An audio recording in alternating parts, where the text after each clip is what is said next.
अस्सलाम वालेकुम स्टूडेंट्स।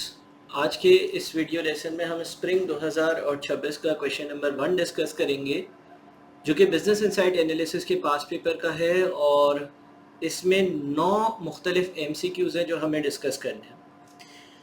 तो पहले MCQ से स्टार्ट करते हैं। लिखा हुआ है, a logistics company adopts blockchain technology to record shipment transactions on a distributed ledger. एक कंपनी है ब्लॉकचेन टेक्नोलॉजी यूज करती है और शिपमेंट से रेलेवेंट ट्रांजैक्शंस को डिस्ट्रीब्यूटेड लेजर पर रिकॉर्ड करती है, यानी कि एक ही जगह सारी चीजें सेंट्रलाइज्ड नहीं है। These transactions are validated through network consensus and once recorded cannot be altered or deleted। ये सारी की सारी ट्रांजैक्शंस जो है वो नेटवर्क के कंसेंसस से रिकॉर्ड होती हैं। एक बार रिकॉर्ड हो गई तो उसको ऑल्टर यानी कि चेंज करना या डिलीट करना पॉसिबल नहीं है। यानी कि एक बार एक रिकॉर्ड प्रिपेयर हो गया, अब वो डिलीट नहीं हो सकता, वो चेंज नहीं हो सकता, वो हिस्ट्री में कहीं ना कहीं रहेगा कि भाई यहाँ से ये काम हुआ या ये काम हुआ, अब उसको चेंज नहीं किया जा सकता, ताकि किसी किस्म का कोई फ्रॉड बाद में जो है वो कंडक्ट ना हो, यानी कि कोई बीच की ट्रांजैक्शन या रिकॉर्ड्स को अमेंड ना कर सके। This system operates without reliance on a central authority. कोई सेंट्रल अथॉरिटी यहाँ पर ऑपरेट नहीं करती, डिसेंट्रलाइज सिस्टम है। The primary technological feature of blockchain illustrated in this situation is. Blockchain का कौन सा ऐसा फीचर है जो यहाँ पर इलस्ट्रेट किया जा रहा है, दिखाया जा रहा है, डेमोन्स्ट्रेट किया जा रहा है, बताया जा रहा है। A, encryption based control of user access to transaction data.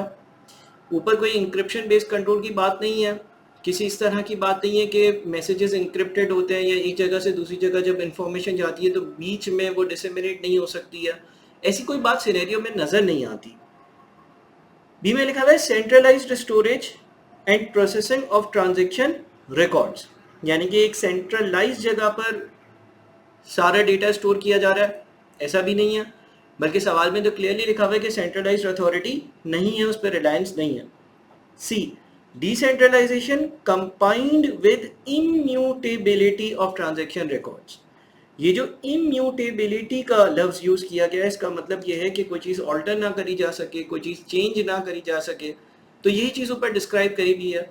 यानी कि आप रिकॉर्ड्स को एक बार तैयार हो गया तो उसको आप चेंज नहीं कर सकते, ऑल्टर नहीं कर सकते, अमेंड नहीं कर सकते, कोई एरर फ्रॉड करने के लिए किसी रिकॉर्ड को चेंज नहीं कर सकते, वो रिकॉर्ड लिखा हुआ होगा और डिसेंट्रलाइज सिस्टम भी है, तो हमारा आंसर सी ही होगा, सबसे रेलेवेंट आंसर सी है। डी में लिखा हुआ है, automation of transaction through high speed data processing. देखिए ये ब्लॉकचेन टेक्नोलॉजी का एक फीचर हो सकता है, ऑल्दो ये ऊपर डिस्क्राइब नहीं था, हमें सिनेरियो के हिसाब से प्राइमरीली किस चीज पर एम्फेसाइज किया गया वो हाईलाइट करना था, तो वो सी है।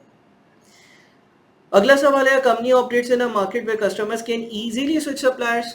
कस्टमर एक सप्लायर की जगह दूसरे सप्लायर से भी चीज खरीद सकता है, तीसरे से भी खरीद सकता है, यानी कि एक मार्केट में कस्टमर जाएगा और उसके पास बहुत सारे सप्लायर्स नजर आ रहे हैं। Competing companies offer largely similar product, सबके पास एक ही जैसा प्रोडक्ट अवेलेबल है। And price competition is intense, और बहुत ज़्यादा प्राइस कंपटीशन है, हर कोई बोल रहा है भाई हमसे चीज़ खरीदो, हम सस्ते दाम लगा देंगे। ये तरह से कि किसी बाज़ार आप गए, आप अकेले कस्टमर हो और उस बाज़ार में 50 अलग अलग जूते बेचने वाले लोगों की या कपड़े बेचने वालों की दुकानें हैं। अब आपके पास बहुत सारे सप्लायर्स हैं, यानी कि किसी के पास भी जा सकते हो, हर कोई प्राइस वॉर कर रहा है, हर कोई चाह रहा है कि आप उससे चीज़ खरीदो, बार्गेनिंग पॉसिबल है, लिखा हुआ है। हर कोई एक ही जैसा प्रोडक्ट बेचता है, प्रोडक्ट भी डिफ्रेंशिएटेड नहीं है। एक ही जैसा जब प्रोडक्ट होगा तो उससे क्या होगा, एक ही जैसा जब प्रोडक्ट होगा तो आपको एक जगह पर रेट समझ नहीं आएगा, आप दूसरी जगह चले जाओगे। The most significant competitive force affecting the company is, यहाँ पर कौन सी फोर्स से हम पर्टेन करें या कौन सी फोर्स के बारे में डिस्कशन हो रही है, तो bargaining power of customers correct force है। बार्गेनिंग पावर ऑफ कस्टमर्स यहाँ पर बहुत ज़्यादा है, कस्टमर्स आराम से बार्गेन कर सकते हैं, मैं उनको डिक्टेट नहीं कर सकता, अगर मेरी टर्म्स उनको पसंद नहीं आई वो किसी और के पास चले जाएंगे और चीज़ खरीद लेंगे। एन इस्लामिक, थर्ड क्वेश्चन है, Islamic bank leases machinery to a client under a इजारा कॉन्ट्रैक्ट। इजारा कॉन्ट्रैक्ट इस्तेमाल हो रहा है। The lessee delays the rental payment and the bank charges a late payment penalty and record it as its income. From a Sharia perspective, how is this treated? This treatment of the penalty viewed? देखिए इजारा contract में आप जो है वो एक गाड़ी अपने customer को देते हो, कस्टमर रेंटल्स पे करता है और जब इजारा कॉन्ट्रैक्ट पूरा होता है तो उसको आप वो गाड़ी गिफ्ट कर देते हो या बहुत ही टोकन मनी के अगेंस्ट सेल कर देते हो। बहरहाल इसका एक डिटेल कॉन्सेप्ट है। इजारा कॉन्ट्रैक्ट में पेनल्टी अप्लाई करना जो है वो अलाउड नहीं है। पेनल्टी अप्लाई करने का मतलब ये है कि मिसाल ले लीजिए कि आपने किसी बैंक से गाड़ी ली और आपको हर महीने 1 लाख रुपए पे करने थे बैंक को, और लेट से 12 महीनों के लिए पे करने थे, यानी कि टोटल आपने 12 लाख रुपए पे करने थे। अब लेट से पहला महीना जनवरी का आपने पे किया, फरवरी का पे किया, मार्च का पे किया, अप्रैल के महीने में आप डिफॉल्ट कर गए। अप्रैल के महीने में बैंक की कॉल आई कि भाई आपकी किस्त देनी है, आपने लाख रुपए की दें जरा। आपने बोला यार पैसे नहीं है, नहीं दे सकता, ये वो XYZ। या आपने बैंक ने कहा था कि पहले हर महीने के पहले 5 दिनों में पेमेंट कर देना, आपने जो है वो 10-15 दिनों बाद पेमेंट करी। अब इस केस में क्या ऐसा हो सकता है कि अगर 1 लाख रुपए आपने पे करने थे तो बैंक बोले कि भाई लेट पेमेंट की 10,000 रुपए हम पेनल्टी लगाते हैं। क्या ऐसा हो सकता है? जिस तरह से के इलेक्ट्रिक के बिल्स में होता है। के इलेक्ट्रिक के बिल में भी आप देख रहे होंगे कि 2 अमाउंट्स होती हैं, इस डेट से पहले पे कर दो तो इतना, इस डेट के बाद पे कर दो इलेक्ट्रिसिटी बिल्स में तो इतना पे करना होगा। इसी तरह से क्या बैंक ऐसा कर सकता है कि अगर कोई कस्टमर पहले 5 दिनों में पैसे ना दे तो बैंक बोले कि ठीक है अगले 10 दिनों में अगर आप पैसे दोगे तो 1 लाख के बजाय 1,10,000 दोगे, हम 10,000 पेनल्टी लगा रहे हैं आप पर। क्या ये इजारा कॉन्ट्रैक्ट में अलाउड है? तो नहीं, ये इजारा कॉन्ट्रैक्ट में अलाउड नहीं है, इस्लामिक प्रिंसिपल्स के अगेंस्ट है। आप जो आपने अमाउंट तय की है वही ले सकते हो, उससे ज़्यादा नहीं ले सकते हो।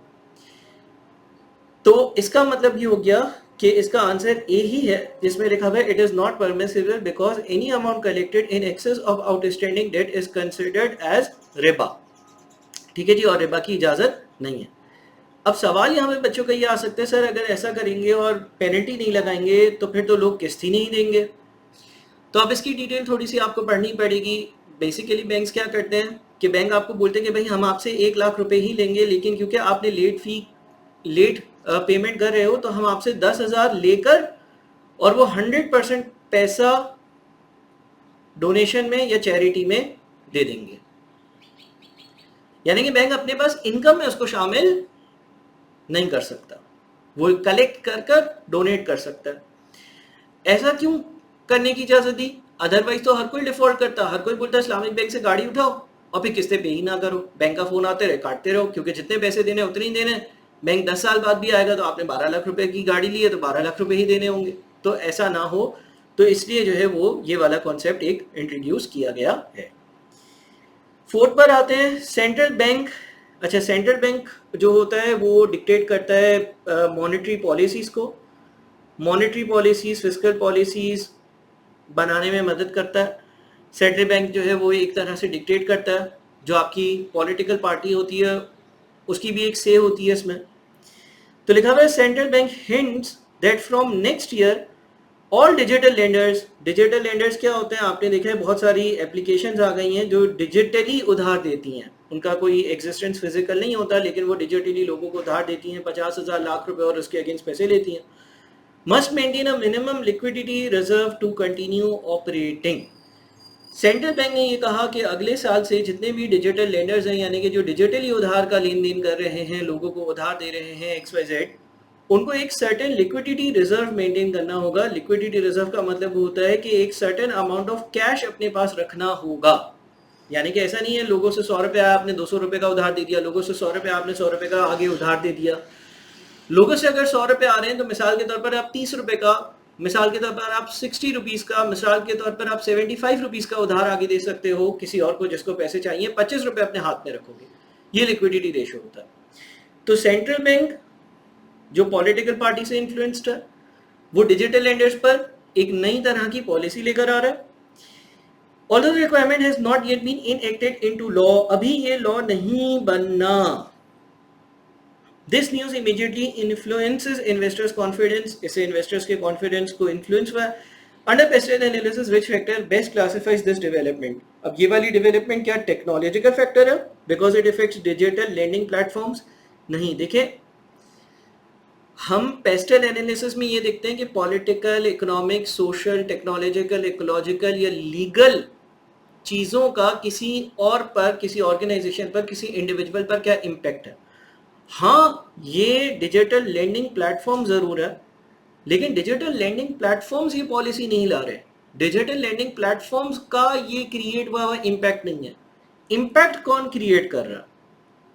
आपने ये देखा है इम्पैक्ट कौन क्रिएट कर रहा है? देखिए वो तो रिसीविंग एंड पर है ना, जो डिजिटल लेंडर्स हैं उनको एक कमांड आ रही है, अब उन्होंने उस कमांड को मानना है, लेकिन ये कमांड दे कौन रहा है, हमें ये देखना होता है।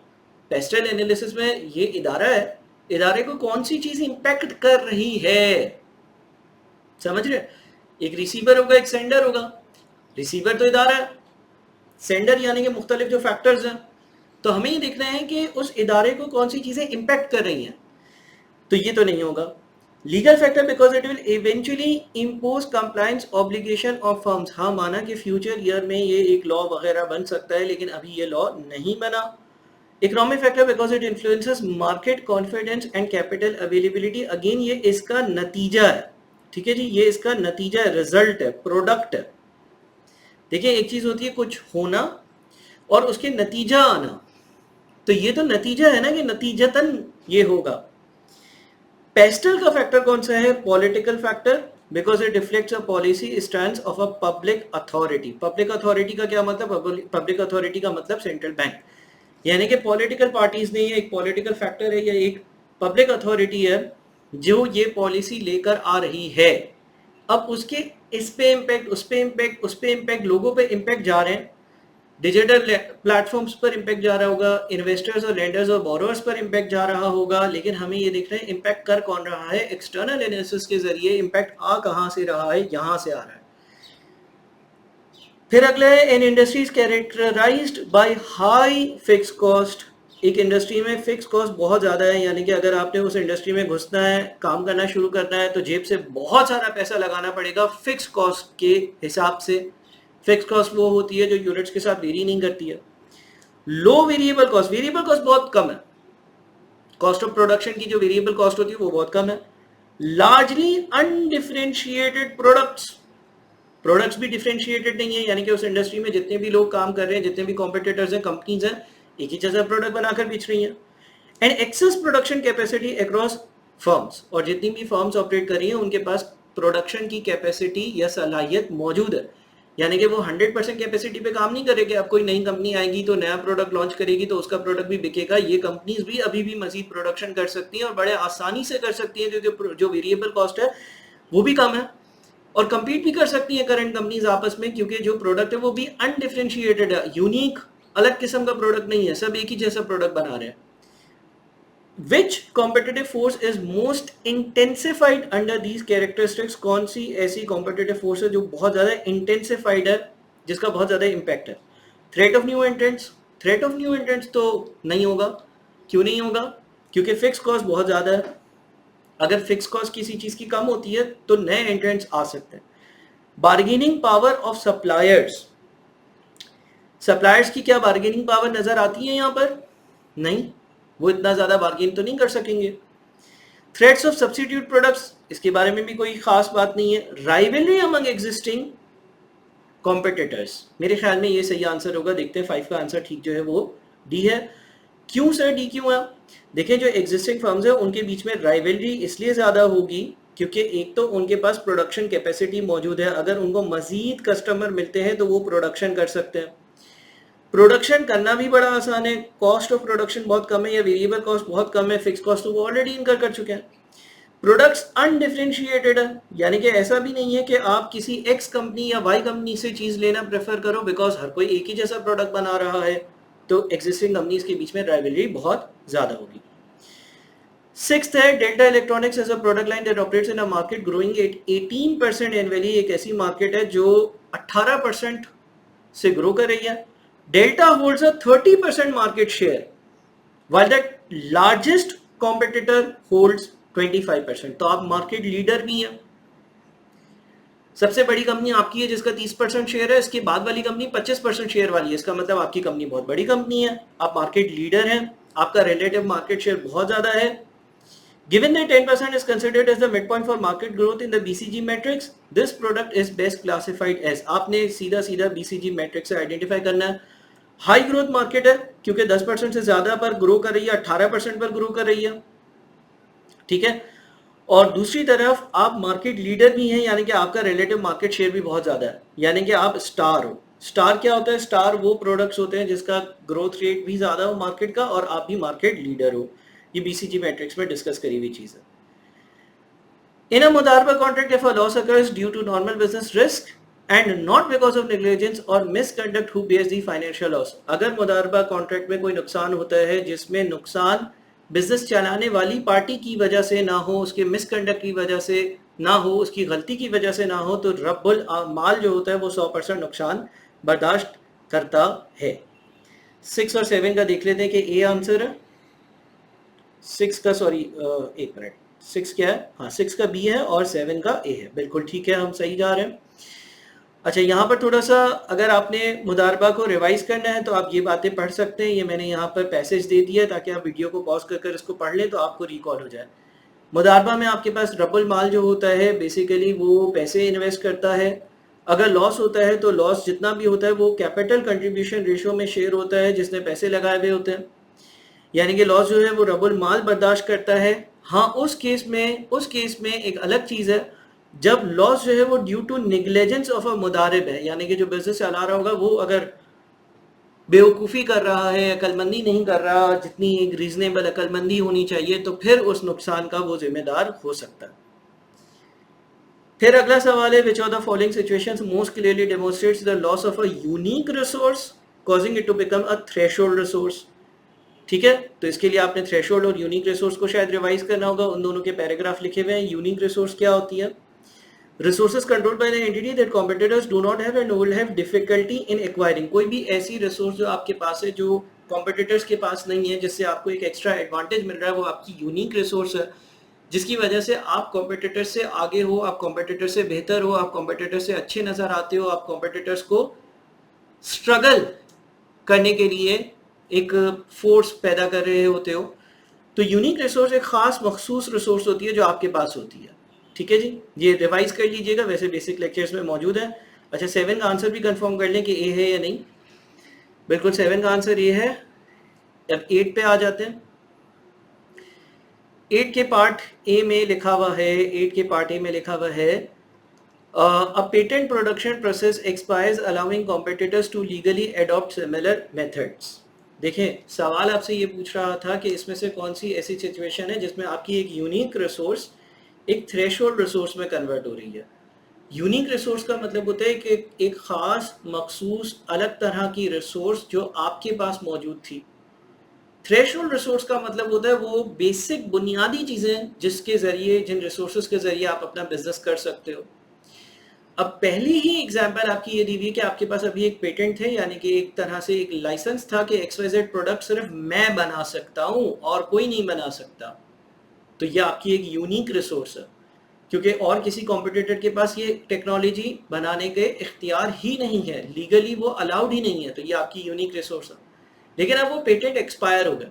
मिसाल के तौर पर आपने 5 साल या 10 साल का ये लाइसेंस खरीदा था कि XYZ काम सिर्फ मैं करूंगा और कोई नहीं कर सकता।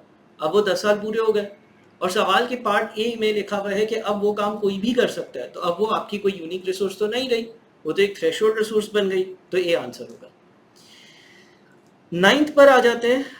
9 में लिखा हुआ है, company entered into a 3v9 forward rate agreement. 3v9 का मतलब होता है आज से 3 महीने बाद। एज्यूम कर लेते हैं कि आज 1 जनवरी है, तो आज से 3 महीने बाद जनवरी, फरवरी और मार्च, यानी कि 1 अप्रैल वाले दिन। 9 का मतलब है आज से 9 महीने बाद। जनवरी, फरवरी, मार्च, अप्रैल, मई, जून, जुलाई, अगस्त, सितंबर, यानी कि 1 अक्टूबर। फॉरवर्ड रेट एग्रीमेंट या FRA में क्या होता है, एक रेट तय हो जाता है with a bank for a notional principal of 5 million at 12.4% per annum to hedge its future deposits। आपने 12.4% का एक FRA कर लिया, एक फॉरवर्ड रेट एग्रीमेंट कर लिया। इसको मैंने डिटेल में एक लेक्चर में डिस्कस किया है, यहाँ पर इतनी ज़्यादा डिटेल में नहीं जाऊँगा। लेकिन अगर आपने डिपॉजिट के लिए 12.4% का एक FRA तय कर लिया, तो इसका मतलब ये है कि जिसके साथ भी आपने FRA तय किया है वो आपको गारंटी दे रहा है कि आप जहाँ पर भी डिपॉजिट कर रहे हैं आपको 12.4% का रिटर्न लाजमी मिलेगा। ठीक है, और ये FRA काइबोर के अगेंस्ट होता है। अब सर अगर मिसाल के तौर पर मैंने एक बैंक के साथ 12.4% पर FRA तय कर लिया और मार्केट का रेट भी 12.4% है, तो क्या होगा?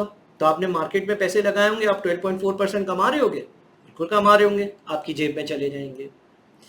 अच्छा सर, अगर मैंने 12.4% का FRA किया हुआ है लेकिन मार्केट में मुझे 12% का रिटर्न मिल रहा है, यानी कि जितने का FRA तय हुआ था उससे 0.4% कम, फिर क्या होगा? फिर आपको बैंक 0.4% अपनी जेब से देगा। जिससे आपने FRA किया है उसने आपको गारंटी करी है कि जाओ जाओ कहीं पे भी इन्वेस्ट करो, 12.4% का रिटर्न मिलेगा। अब तुमने इन्वेस्टमेंट करी काइबोर पर, FRA वाली पार्टी और इन्वेस्टमेंट वाली बैंक अलग हो सकती है, तो तुमने जहां इन्वेस्ट किया वहां पे 12% मिल रहा है। अब जब तुमने 12% पर इन्वेस्ट किया, तुम इसके पास आए, बोला भाई तुमने तो 12.4% गारंटी किया था। उसे बोला कागजात दिखाओ तुमने 12% हासिल किया। मैंने बोला ये देखो 12% हासिल किया। उसे बोला चलो 0.4% मुझसे ले लो। ये होता है FRA। अच्छा सर, अगर ऐसा हो जाए कि मिसाल के तौर पे मैंने 12.4% का FRA तय किया है और मार्केट का रेट लेट से हो जाए 13%, इस केस में क्या होगा? इस केस में ऐसा नहीं होगा कि तुम बोलो अरे भाई मजे लग गए मेरे, तो 13% आ रहे हैं, FRA वाली पार्टी के पास क्यों जाऊं? ओ भाई उसने तुम्हें गारंटी नहीं दी, तुमने उसके साथ FRA किया है, फॉरवर्ड डेट एग्रीमेंट किया है। फॉरवर्ड डेट एग्रीमेंट में ऐसा होता है कि अगर आप वाकई में ज्यादा कमा रहे हो ना, वाकई में ज्यादा कमा रहे हो, तो ज्यादा वाली कमाई अब बैंक आपको बोलेगा लाओ हमें दो। यानी कि इस केस में अगर तुम वाकई में 13% कमा रहे होगे और FRA 12.4% का है, तो तुम्हारी जेब से 0.6% जाएगा, बैंक ले लेगा। यानी कि नेट रिजल्ट तुम्हारा 12.4% पर आकर ठहरेगा। इसको मैंने जरा डिटेल में एक सेपरेट लेक्चर में भी डिस्कस किया। इसको कहते हैं फॉरवर्ड डेट एग्रीमेंट। इसमें आप किसी एक पार्टी से FRA तय कर लेते हो, FRA का रेट लॉक हो जाता है, और अब अगर कभी रेट उससे कम है, डिपॉजिट के केस की अभी हम सवाल कर रहे हैं, अभी हम जो सवाल कर रहे हैं वो डिपॉजिट के केस का कर रहे हैं। बोरिंग के केस में सारी चीजें रिवर्स हो जाती हैं। तो अगर आपने वाकई में 12% कमाया है, 12.4% का FRA था, तो ये वाला बैंक जिसके साथ आपने FRA किया था ये आपको 0.4% ला कर देगा। लेकिन अगर आप 13% कमा रहे हो तो फिर आप इसको जो ज्यादा कमाया वो दोगे भी, ठीक है जी, वापस करोगे 0.6%। अब यहां पर क्या है, if the KIBOR is 13.2% per annum at the end of the third month, what will be the settlement amount? अच्छा जी, अब सेटलमेंट अमाउंट ढूंढनी है। सेटलमेंट अमाउंट क्या है? देखिए जी, इन्वेस्टमेंट का टाइम पीरियड कितना होगा? मैं 1 अप्रैल को इन्वेस्ट करूंगा और 1 अक्टूबर तक इन्वेस्ट करूंगा, यानी कि 6 महीने के लिए इन्वेस्ट करूंगा। सर कैसे पता?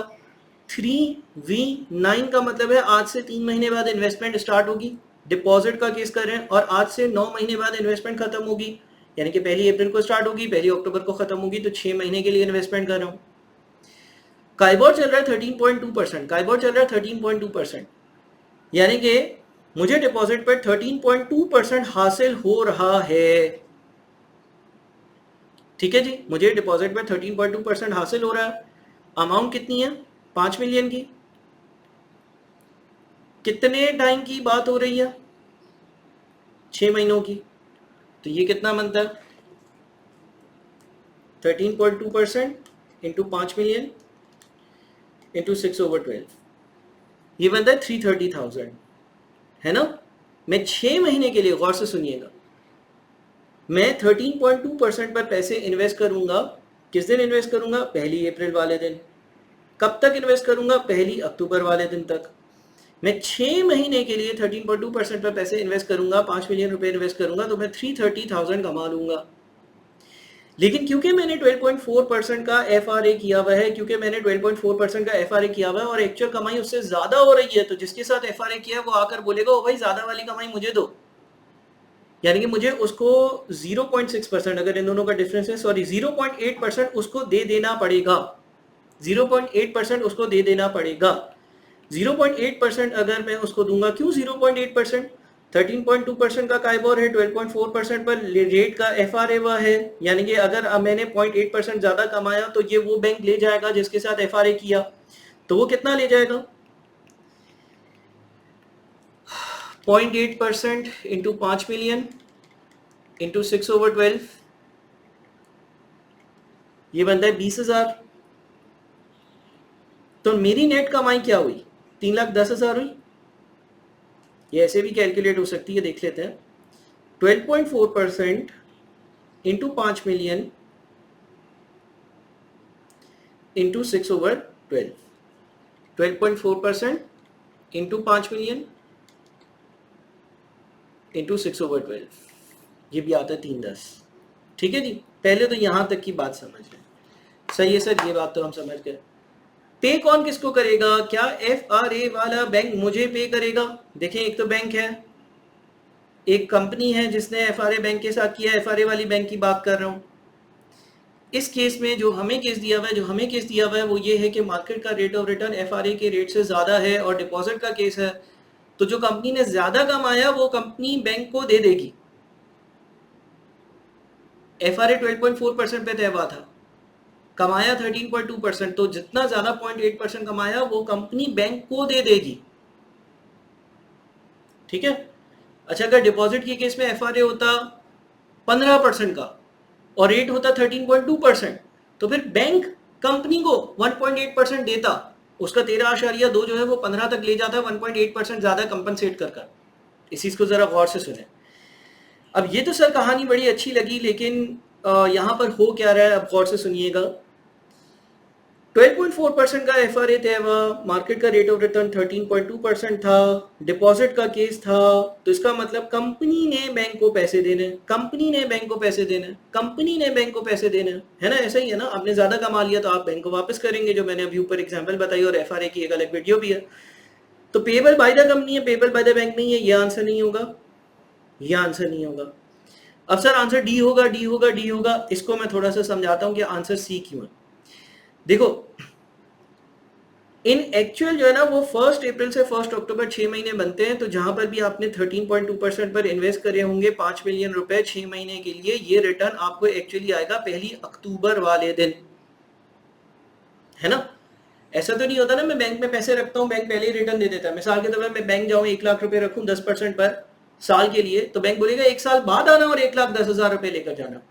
ये तो नहीं बोलेगा ना ये लो 10,000 ले जाओ आज और 1 लाख 1 साल बाद ले जाना। मैं पूछूं 10,000 किस चीज के दे रहे हो, वो बोले पहले साल 1 साल के लिए तुमने जमा किए ना पैसे, 1 साल का इंटरेस्ट।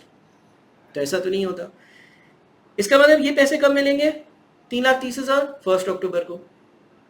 अच्छा, अब FRA सेटल कब होता है? देखो यहाँ पे क्या लिखा हुआ था, what will be the settlement amount.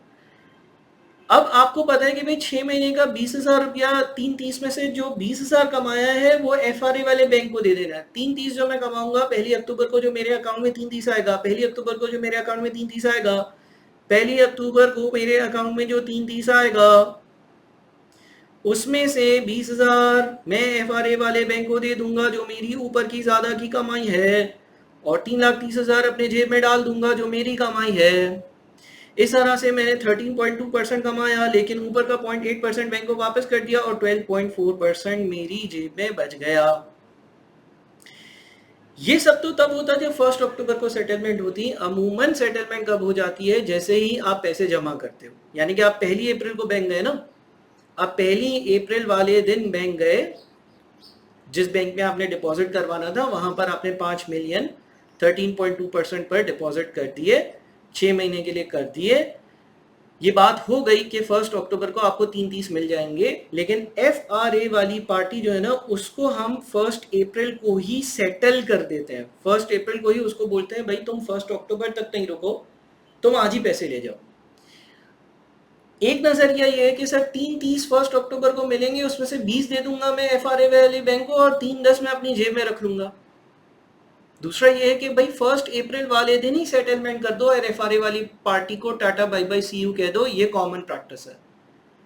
तो इस केस में क्या होगा, 20,000 रुपए FRA वाली पार्टी को मिलने थे 1 अक्टूबर वाले दिन, उसकी प्रेजेंट वैल्यू निकालेंगे और हम उस FRA वाले बैंक को दे देंगे। प्रेजेंट वैल्यू काइबोर के हिसाब से डिस्काउंट होकर निकलेगी, यानी कि हम इसको डिवाइड करेंगे 1 प्लस, अच्छा ये वाला फॉर्मूला यूज हो रहा है कंपाउंडिंग डिस्काउंट के लिए, S is equal to T 1 plus R T, तो यहां पर होगा 1 प्लस R